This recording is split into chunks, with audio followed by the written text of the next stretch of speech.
নমস্কার, আমি অন্বেষা। আমার এই চ্যানেলটি যারা সাবস্ক্রাইব করেছেন তাদের অনেক অনেক ধন্যবাদ। অনেক দিন যাবৎ আমার এই চ্যানেলে কোনো কন্টেন্ট পোস্ট হয় না। আস্তে আস্তে সাবস্ক্রাইবারের সংখ্যাও কমছে। 2020-তে যখন আমি চ্যানেলটি শুরু করেছিলাম তখন একটা অন্যরকম চিন্তাভাবনা থেকে চ্যানেলটি করেছিলাম। কারণ তখন আমি ভেবেছিলাম যে পড়াশোনার পাশাপাশি বা আমার চাকরির পাশাপাশি গান বাজনা যদি চালিয়ে যেতে পারি তাহলে সেই রিলেটেড যা যা ভিডিও হবে বা কিছু হবে সেটা পোস্ট করব। কিন্তু তারপর হঠাৎ করে কোভিড শুরু হলো।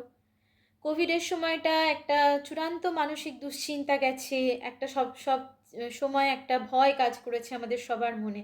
তো খানিকটা সেই সময় নিজের কাজ ছাড়াও অন্য কিছুর মধ্যে দিয়ে যদি নিজেকে ব্যস্ত রাখতে পারি কাজের সময়টুকু বাদ দিয়ে, সেই জন্য, কারণ ওই সময়টা আমরা প্রত্যেকেই অনেকটা সময় হাতে পেয়েছিলাম। সেই সময় শুধুমাত্র যদি একেবারেই বসে থাকি তাহলে কি হবে যে নিজের কাজের সময় সারাদিন তো আর আমরা কাজ করছি না, তো বাকি সময়টুকুতে অনেক রকমের দুশ্চিন্তা মাথার মধ্যে আসবে। তো তার থেকে খানিকটা একটু ক্রিয়েটিভ কিছু যদি করা যায়, তো সেই চিন্তা ভাবনা থেকে গল্প বা কবিতা বা গান এই সমস্ত কিছু পোস্ট করতাম। কিছু গান রেকর্ডও করেছিলাম ওই সময়। তো রেকর্ডিং করার পরে সেই গানের ভিডিও পোস্ট করেছি। কিন্তু তারপর আবার তো স্বাভাবিকভাবে করোনা পর্ব মিটলো এবং যাই হোক ঈশ্বরের কৃপায় আমরা যারা আমি মানে জীবিত আছি। তো তারপরে যখন আস্তে আস্তে স্বাভাবিক হতে শুরু করলো পরিস্থিতি, তো তখন আবার হঠাৎ করে একটা অলস সময় পেরিয়ে যখন আবার একদম সম্পূর্ণ একটা ভীষণ রকমের একটা অ্যাক্টিভ যে সিচুয়েশন, মানে সেই জায়গাটায় খানিকটা খাপ খাওয়াতে আবার একটু সময় লাগলো। কাজ অনেক বেড়ে গেল, কারণ গত 2 বছর যাবৎ যে কাজটা ঠিকঠাক করে হয়নি সেগুলোকে করা, আবার বর্তমানের কাজগুলো করা, তো সব মিলে একটা কাজের চাপ ভালো রকমই পড়লো।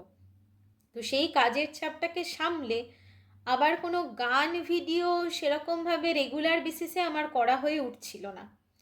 তো আমি ভাবলাম যে আবার কবে গান পোস্ট করতে পারবো বা কবে রেকর্ড করতে পারবো আমি জানি না।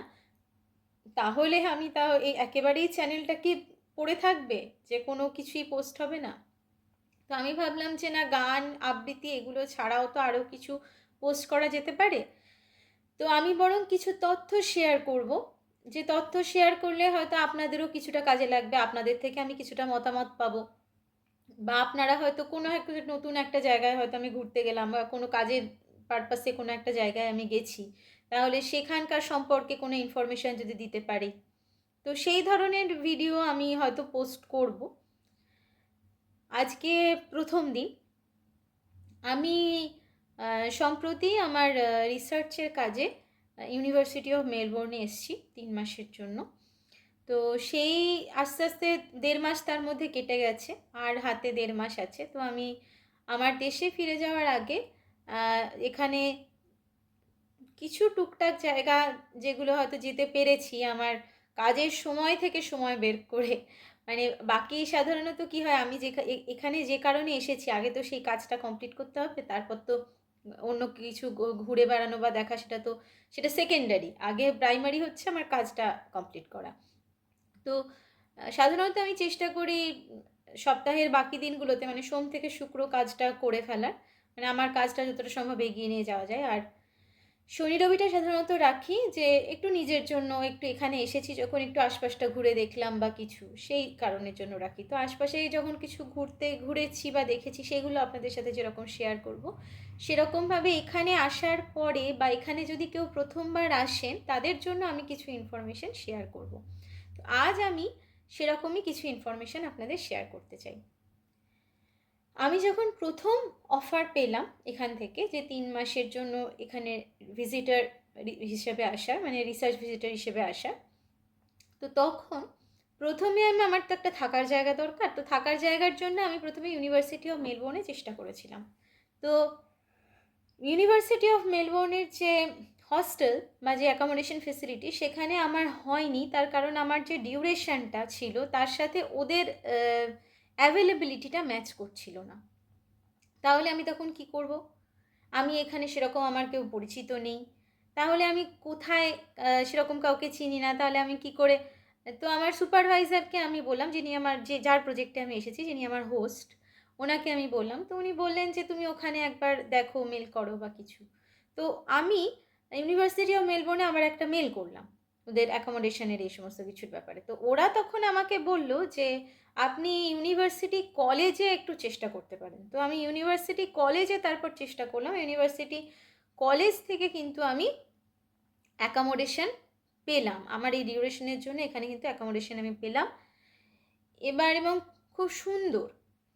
তো যারা প্রথমবার আসবেন, যাদের হয়তো এরকম এখানে কেউ সেরকম পরিচিত নেই, একটা ঠিকঠাক জায়গা চাইছেন থাকার জন্য, তো সেক্ষেত্রে কিন্তু ইউনিভার্সিটি কলেজে যদি আপনি পড়াশোনা বা রিসার্চের পারপাসে আসেন ইউনিভার্সিটি অফ মেলবোর্নে, তাহলে কিন্তু ইউনিভার্সিটি কলেজে আপনি থাকতেই পারেন। এদের কিন্তু অ্যাকোমোডেশন ফেসিলিটি আছে, এবার অ্যাকোমোডেশন ফেসিলিটি বেশ ভালো। আমি আমার রুম বা এগুলো ছবি দেখাবো, মানে ছবি শেয়ার করব আপনাদের সাথে, তাহলে আপনারা বুঝতে পারবেন। এখানে আপনি মোটামুটি সব থেকে এদের এখানে সুবিধা সেটা হচ্ছে থাকার সাথে সাথে এদের এখানে ফুডিং ফেসিলিটিটাও আছে। আপনি মোটামুটি ব্রেকফাস্ট, লাঞ্চ, ডিনার তিনটেই এখানে প্রোভাইড করা হয়। আবার এর বাইরেও ওদের ওখানে ডাইনিং হলে পর্যাপ্ত পরিমাণে খাবার রাখা থাকে, মানে কেউ যদি ধরুন মিলটা মিস করে গেল, কারণ ওদের তো একটা স্পেসিফিক টাইম আছে, যেরকম 7টা থেকে 9:30 হচ্ছে ব্রেকফাস্ট টাইম, 11:30 থেকে 1:30 হচ্ছে ওদের লাঞ্চ টাইম, আর 5:30 থেকে 7:30 হচ্ছে ডিনার টাইম। এবং ওরা কিন্তু ভীষণ পাংচুয়াল, ওরা ভীষণভাবে কিন্তু এই সময়টা মেনটেন করে। আপনি যদি 7:30টার জায়গায় 7:40-এ যান, তাহলে কিন্তু আপনি আর ডিনারটা পাবেন না। তাহলে আপনি কি করবেন? আপনি কি সারা রাত না খেয়ে থাকবেন? একদমই নয়। তো ওরা যেটা করে সেটা হচ্ছে বেশ পর্যাপ্ত পরিমাণে ব্রেড, এবার সেটা আপনার বিভিন্ন রকমের পাউরুটি, মানে এখানে আসার পরে আমি এত রকম ভ্যারাইটিস পাউরুটি দেখেছি, মানে আমি আগে এত রকমের পাউরুটি দেখিনি। আমি পাউরুটি বলতে শুধু হোয়াইট ব্রেড আর ব্রাউন ব্রেড এই দুটোই জানতাম। তো এখানে এত রকমের পাউরুটি পাওয়া যায়, তো সেই নানা রকমের পাউরুটি আপনি পাবেন সেখানে। বাটার থাকে, আপনি ফ্যাট, মানে ফ্যাট ফ্রি নয়, মানে low fat butter, jam, jelly সব কিছুই থাকে। আবার এমনি নর্মাল ধরুন বাটার সব রকমই রাখা থাকে। ফল থাকে বিভিন্ন রকমের। আবার সিরিয়াল ফুড, মানে ধরুন আপনার কর্নফ্লেক্স বলুন, ওটস বলুন, এরকমও অনেক ধরনের খাবার ওদের ওখানে রাখা থাকে। ওদের ওখানে আপনি দুধ, তারপরে চকলেট মিল্ক, কফি, চা সব রকমই পাওয়া যায়, এবং সেটা সব সময়।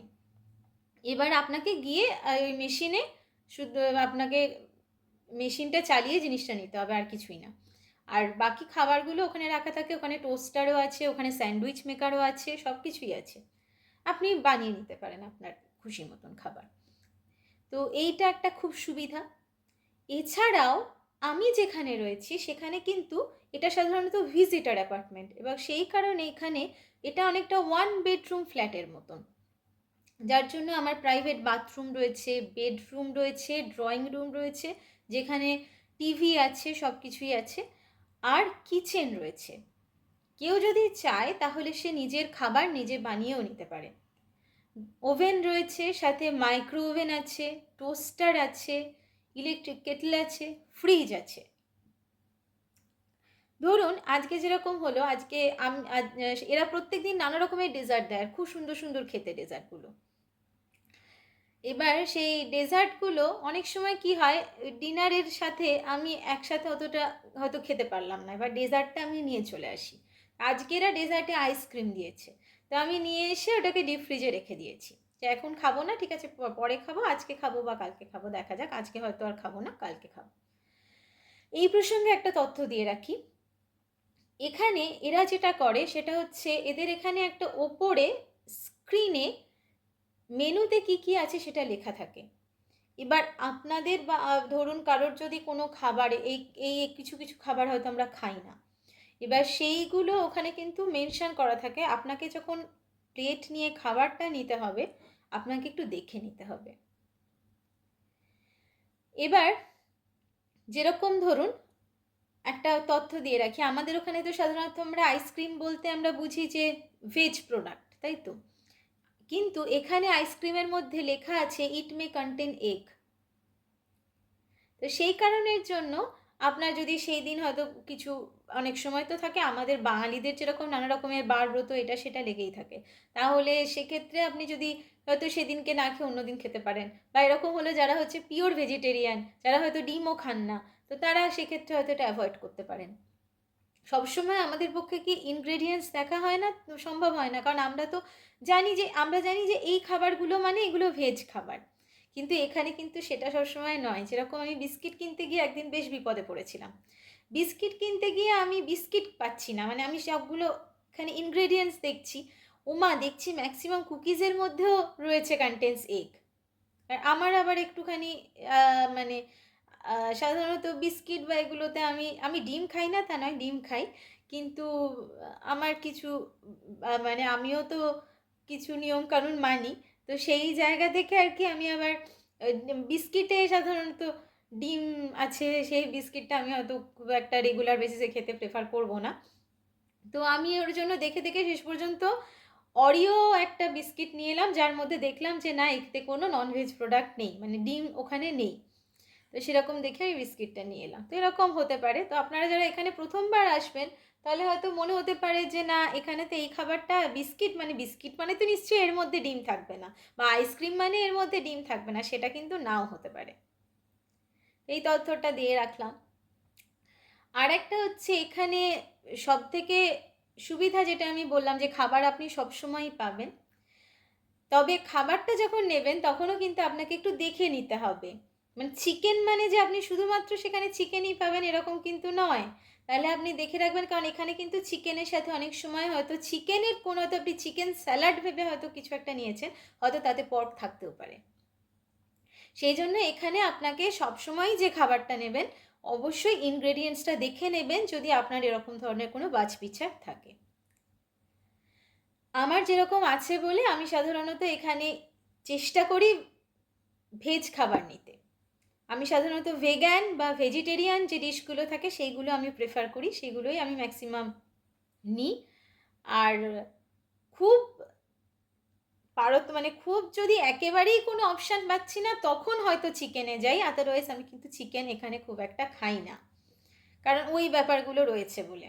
আর আমি পর্ক খাই না, বিফও খাই না। তো সেই জন্য আমার যেহেতু কিছু বাছবিচার আছে, তাই হয়তো অনেকেরই আছে আমার মতন, যারা একদমই সাধারণ পরিবার থেকে এসে, সাধারণ বাঙালি পরিবার থেকে এসছে, তাদের অনেকেরই কিছু বাছবিচার থাকে। তো সেই জন্য তাদের ক্ষেত্রে আমি এটা বলে রাখলাম যে খাবারগুলো কিন্তু যখন আপনি খাবেন আপনাকে অবশ্যই দেখে নিতে হবে। আচ্ছা, এটা গেল আমার ভিডিওর প্রথম পার্ট। এবার আমি যেখানে রয়েছি সেই তার ছবিটা একটু শেয়ার করি। ছবিটা বলতে আশপাশের তো এখন রাত্রিবেলা, এখন আমি শেয়ার করতে পারবো না। তো আমি যে ঘরটায় রয়েছি বা যে অ্যাপার্টমেন্টটায় রয়েছি তার ছবিটা, মানে তার ভিডিওটা কিছু শেয়ার করতে পারি, তাহলে আপনারা বুঝতে পারবেন যে না এটা যথেষ্ট ভালো। আমরাও চাইলে এখানে কিন্তু থাকতে পারি যদি প্রথমবার আসি, যদি অ্যাভেলেবিলিটি থাকে। তো আমি সাজেস্ট করবো আপনারা এখানে কিন্তু অবশ্যই থাকতে পারেন। তার কারণ এরা প্রত্যেক সপ্তাহে রুম ক্লিনিং ফেসিলিটি দেয়, যেখানে আপনার বিছানার চাদর পাল্টানো থেকে শুরু করে ডাস্ট ক্লিনিং, রাবিশ ক্লিনিং সব কিন্তু ওরা করে দেয়। তো এটা একটা খুব সুবিধা, টাওয়েল চেঞ্জ করে দেয়। আর একটা জিনিস হচ্ছে যে আপনি তৈরি খাবারটা পেয়ে যাচ্ছেন, কারণ তৈরি খাবার পেলে ইউজুয়ালি আমরা কি চট করে রান্নার দিকে যাই না, তো এখানে যেহেতু আমি তৈরি খাবারটা পেয়ে যাই, তো সেই কারণের জন্য। এবং এরকম নয় যে আপনি ননভেজ না খেলে থাকতে পারবেন না, কারণ এদের প্রচুর ভেজিটেরিয়ান ডিশ থাকে, প্রচুর ভেগান ডিশ থাকে, সেগুলো আপনি খেতে পারেন। আমার একটু অসুবিধা হয় কখনো কখনো, কারণ এরা খুব ক্যাবেজ খায়, মানে বাঁধাকপি এরা ভীষণ খায়, আর সয়াবিন এরা খুব খায়। এবার আমার একটু সয়াবিন আর বাঁধাকপি, যেহেতু আমার থাইরয়েডের সমস্যা আছে বলে আমি সাধারণত অ্যাভয়েড করি, কিন্তু এখানে আমি সেরকম অপশান পাচ্ছি না বলে আমাকে খেতে হচ্ছে। তো যাদের এই সমস্ত সমস্যা নেই তারা কিন্তু প্রচুর অপশান পাবেন। তো এইটা একটা খুব সুবিধা। এবার আমি একটু যেখানে আছি তার ভিডিওটা একটু শেয়ার করি। আচ্ছা, এটা হচ্ছে আমার বেডরুম। এরা এদের চাদর ব্ল্যাঙ্কেট এসব দিয়েছে, কিন্তু আমি আমার বাড়ি থেকে আসার সময় এখানে কি পাবো না পাবো অত তো ঠিক বুঝতে পারিনি, তাই আমার নিজস্ব বেড কভার পিলো কভার এসব নিয়ে এসেছিলাম। আমার একটা পাতলা ব্ল্যাঙ্কেট আছে, সেটাও নিয়ে এসেছিলাম। আমার ঠাকুর, আমার গুরুদেব, আমার মা সরস্বতী আর আমার মা ভবতারিণী, এদের আমি সাথে নিয়ে এসেছি। আর একটু গঙ্গার জলও নিয়ে এসেছি, কারণ পুজো টুকটাক তো আমি করি, ধরুন জপ তপ তো থাকেই।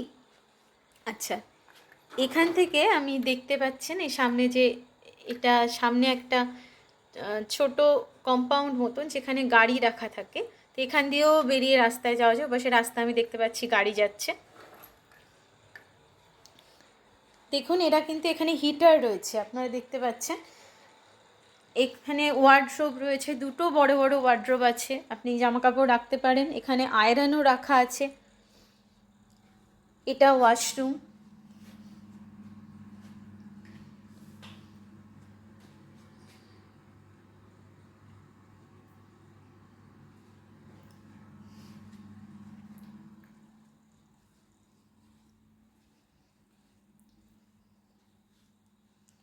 এটা আপনার কিচেন, যেটা আমি বলছিলাম। দেখুন, অনেকগুলো আপনার এখানে আপনি অপশান পাচ্ছেন। আপনার ওভেন রয়েছে, আবার কিচেন চিমনি তো রয়েছে, এখানে আপনার মাইক্রো ওভেন রয়েছে, কাটলারি সেট রয়েছে। এখানে কিন্তু এরা সব কিছু আপনার রান্নার জিনিসপত্রও কিন্তু দিয়ে দিয়েছে, সেসব আছে। আবার আপনি যদি কিছু ওয়াশ করতে চান বা কিছু, তার জিনিসপত্রও কিন্তু দেখুন রাখা আছে সব কিছু। টোস্টার রয়েছে। এরা মোটামুটি সব কিছু, চীনামাটির বাসন থেকে শুরু করে কাঁচের গ্লাসটা সব কিছুই আছে। এখানে ফ্রিজ রয়েছে, আপনারা দেখতে পাচ্ছেন। ডাস্টবিন কিন্তু এরা মোটামুটি উইকলি সার্ভিসিং যখন করে ওরা ক্লিন করে দেয়। এটা হচ্ছে আমার ড্রয়িং রুম। আমার খুব একটা টিভি দেখা হয় না, আর আমি খুব একটা গোছানো নই, সেটা আমার ড্রয়িং রুমটা দেখে আপনারা হয়তো বুঝতে পারছেন। তো টিভি চাইলে আপনারা দেখতেই পারেন, কারণ স্মার্ট টিভি অবশ্যই নিজেদের ইউটিউবের সাথে, যদি ইউটিউবের সাথে কানেক্ট করে দিলে, নিজের অ্যাকাউন্টে ইউটিউবের সাথে কানেক্ট করে দিলে আপনারা গান শুনতে পারেন, নানা রকমের সিরিয়াল দেখতে পারেন বা সিনেমা দেখতে পারেন। আমি প্রথম আসার পরে প্রথম দিকে 1-2 দিন খুলেছিলাম টিভি, কিন্তু এদের চ্যানেল তো দেখুন, আমার তো কি দেখবো এদের চ্যানেলে। তো আমি মোটামুটি ইউটিউবের সাথে কানেক্ট করে টুকটাক একটু দেখতাম, বা কখনো কখনো আমাদের ওখানের যে বাংলা চ্যানেলগুলো আছে সেগুলোতে কানেক্ট করে ধরুন দেখতাম। তারপরে আর কাজের চাপ এত বাড়তে শুরু করলো ক্রমশ, এখন আর আমি একেবারেই সময় পাই না, আমার টিভি দেখা একেবারেই হয় না। তো যদি কেউ ফ্যামিলি নিয়ে আসেন, ধরুন আপনি আপনার বাড়ির কাউকে নিয়ে এসছেন, তো তাহলে সেই সময়টা কাটাবে কি করে? তো তার জন্য এখানে কিন্তু, বা আপনি হয়তো কাজ থেকে এসে আপনার মনে হলো যে আমি একটুখানি টিভিতে সিনেমা দেখি বা কিছু দেখি, অবশ্যই দেখতে পারেন, কোনো অসুবিধা নেই। তো এই ছিল আজকে আমার ভিডিও। আপনারা আপনাদের মতামত অবশ্যই দেবেন। আমি চেষ্টা করব মাঝে মধ্যে কন্টেন্ট পোস্ট করার। এখানে যে জায়গাগুলো এখনও অবধি যেতে পেরেছি বা যে জায়গাগুলোতে যাব, সেই জায়গাগুলোর ভিডিও অবশ্যই আমি দেব, এবং সেই রিলেটেড ইনফরমেশানও আপনাদের আমি দেব। আপনারা সকলে ভালো থাকুন। আজকের মতো রাখছি। শুভরাত্রি।